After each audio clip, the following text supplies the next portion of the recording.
Hello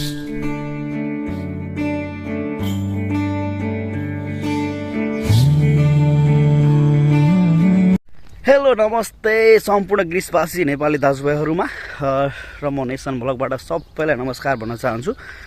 र आज चाहिँ म आएको छु हल्का अब यो गरम माहौल छ, पक्कै पनि यो नेपालतिर चाहिँ राजनीतिक एकदमै अहिले चाहिँ अब इलेक्सन आइरहेको छ, त्यो भएर एकदमै गरम माहौल छ भनौँ है नेपालतिर चाहिँ। र चाहिँ अब हाम्रो चाहिँ लगभग अब हामीलाई पनि चाहना त छ अब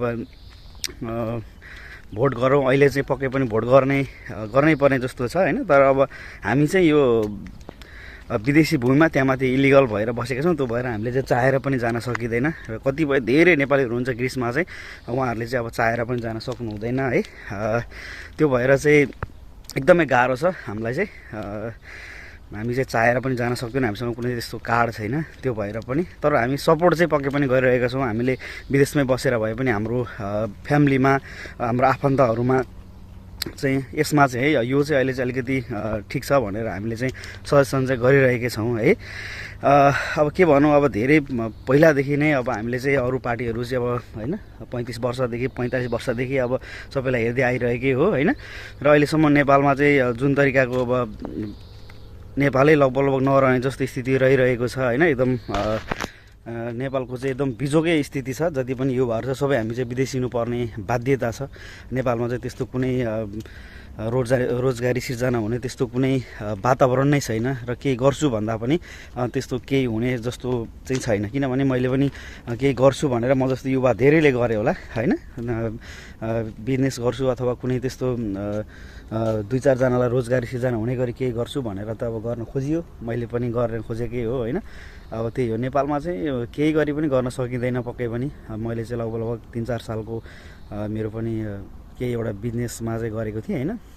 एकदमै गाह्रो छ नेपालमा चाहिँ, त्यो भएर चाहिँ विदेशिनु नै पर्ने बाध्यता थियो, त्यही भएर विदेशी हो। अब एकदमै गाह्रो छ अहिले चाहिँ, अब एकदमै मान्छे चुन्नु पर्ने अथवा भोट दिएर चाहिँ ठाउँमा पुर्याउनु पर्ने होइन। देशलाई एकदमै चाहिँ माथिसम्म लिएर जाने मान्छेको खाँचो छ पक्कै पनि।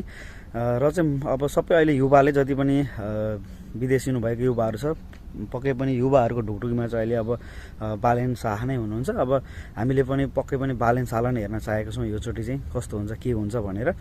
हामी चाहिँ अब विदेशबाटै भए पनि एकदमै अहिले चाहिँ अब घन्टीमै चाहिँ एकदमै सबैलाई मतदान गरौँ, योचोटि चाहिँ 5 वर्ष चाहिँ हेर्नै पर्छ भनेर चाहिँ सबैजनाले चाहिँ लागि परेका छौँ। अब आफन्त फ्यामिलीतिर भनिरहेकै छौँ होइन।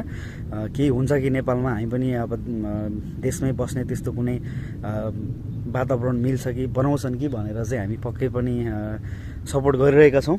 अब हेरौँ होइन, एकचोटि त पक्कै पनि हेर्नैपर्छ। पुरानालाई धेरै हेऱ्यो होइन, अब कति चाहिँ हेर्ने पुरानालाई होइन। जति हेरे पनि अब यत्रो वर्षदेखि अब 4 चोटि 5 चोटि जति चाहिँ प्रधानमन्त्री भइसकेको मान्छे छ, त्यो भएर अब उनीहरूलाई नै फेरि दिएर सत्तामा पठाउने भने त पक्कै पनि जस्तो विगत थियो त्यस्तै नै हुने हो जस्तो लाग्छ मलाई चाहिँ। एकचोटि चाहिँ नयाँलाई हेर्नैपर्छ। त्यही भएर सबै नेपालीहरूलाई जतिले मेरो हेर्दै हुनुहुन्छ नेपालबाट, उहाँहरूलाई चाहिँ भोट फर चेन्ज भन्न चाहन्छु है त। त्यही भन्न चाहन्छु। र अब नेपालमा एकदमै गरम माहौल चलिरहेको छ होइन, सबैतिर इलेक्सनको। अब हामी त अब धेरै मान्छेहरू नेपाली युवाहरू जो विदेशमा रहनुहुन्थ्यो उहाँहरू चाहिँ गइरहनु भएको छ। अब हाम्रो चाहिँ त्यो कुनै स्थिति नभएर जाने कुनै त्यस्तो माध्यम नभएर चाहिँ हामी चाहिँ जान पाइरहेको छैनौँ, नत्र हामी पनि पक्कै पनि जान्थ्यौँ। हामी नै यहाँ लगभग 200को हाराहारीमा हाम्रो कम्पनीमा मात्रै छौँ नेपाली होइन। र सबैजनाले अहिले चाहिँ बालेन शाहलाई नै प्रधानमन्त्री भएको हेर्न चाहनुहुन्छ। सबैले त्यही कुराहरू बताइरहनु भएको हुन्छ होइन। एकदमै खुसी लाग्छ। विदेशबाट चाहिँ एकदमै धेरै सपोर्ट छ उहाँलाई। तर अब कतिपयको चाहिँ बाध्यता छ, कतिपय त गइरहनु भएको छ होइन। कतिपयको चाहिँ अब त्यो परिस्थितिले गर्दा चाहिँ जान सकिरहनु भएको छैन हामी जस्तो युवाहरू। त्यही पनि अब देशको स्थिति देखेर धेरै युवाहरू गइरहनु भएको छ है। त्यो एकदमै खुसी लागेको छ। र चाहिँ हामीले चाहिँ गर्न सक्ने भनेको त्यही हो, फ्यामिलीतिर भन्ने, फ्यामिलीमा चाहिँ भनेर चाहिँ भोट लगाउन होइन। अब भोट चेन्ज गर्नु भन्ने हाम्रो त त्यही हो, विदेशबाट भन्ने कुरा सबैले आफ्नो घरमा भनेर त्यसरी चाहिँ गर्न सक्नुभयो भने पक्कै पनि योचोटि चाहिँ नयाँलाई चाहिँ हेर्न सकिन्छ सत्तामा। त्यही भन्न चाहन्छु। र सबैजना नेपालीहरूले चाहिँ पक्कै पनि योचोटि चाहिँ एकदमै नयाँ अनुहारै खोज्नु भएको छ जस्तो लागिरहेको छ। जुन तरिकाको अब उसको राजसभाको कार्यक्रमहरूमा जुन तरिकाको मान्छेहरूको भिड हुन्छ होइन, त्यो देखेर चाहिँ एकदमै पक्कै पनि चेन्ज होला जस्तो लागिरहेको छ। मलाई चाहिँ अलिकति बालेनले चाहिँ केही गर्छ जस्तो नै लाग्छ, किनभने उसले चाहिँ अब त्यस्तो कमाउनको लागि भ्रष्टाचार गर्नको लागि होइन अब चाहिँ सत्तामा जाने हो भने त उसको त त्यस्तो त छ जस्तो लाग्दैन। उसले त पक्कै पनि पहिलादेखि उसको चाहिँ अब घरमा पनि एकदमै अब खानदानी नै हो पहिलादेखि नै होइन, र उसको अब आफै पनि इन्जिनियर भएको कुराले अब त्यसमाथि अब कलाकार भएको कुराले पनि उसलाई त अब पैसा कमाउनको लागि त राजनीतिमा छिर्नुपर्ने जस्तो देखिँदैन नि त होइन। त्यो भएर पनि उसलाई त उसले पक्कै देश बनाउनकै लागि नै आएको हो जस्तो लाग्छ। जुन तरिकाको उसले काठमाडौँ बनाएको छ होइन, पहिला त काठमाडौँतिर बस्न सकिँदैन थियो, नाक थोरेर हिँड्नुपर्ने अवस्था थियो नि त काठमाडौँ त अहिले लगभग एकदमै सफा सहर बनाएको छ होइन एकदम।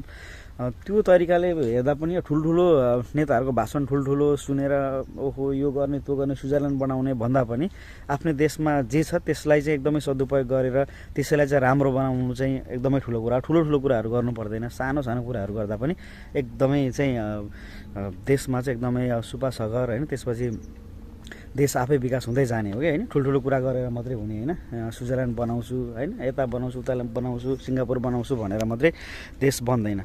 त्यो भएर अहिले चाहिँ विदेशमा रहने युवाहरू त सबैले गर्नु नै भएको छ सपोर्ट बालेनलाई होइन, र देशमा भएका युवाहरूले पनि सबैले गर्नुभएको छ। हेरौँ अब ठुल्ठुलो मान्छेहरूले पनि पक्कै पनि उहाँलाई सबैले चाहिँ योचोटि चाहिँ बुझेर भोट दिनुहुन्छ होला। योचोटि चाहिँ नयाँलाई चाहिँ हेर्न मन छ। हेरौँ सबै युवाहरूले पनि गर्नुभएको छ र मेरो पनि सपोर्ट एकदम बालेनलाई छ है त। ल सबैजनाले अब त्यही हो, देशमा चाहिँ एकदम गरम माहौल छ र त्यसको विषयमा चाहिँ अब बोल्न मन लागेको थियो। त्यही हो, त्यही विषयमा चाहिँ आएको हो म एकदमै। अब जति पनि मेरो पनि सब्सक्राइबर हुनुहुन्छ तपाईँहरूले पनि कमेन्ट राखिदिन सक्नुहुन्छ के छ कसो छ है।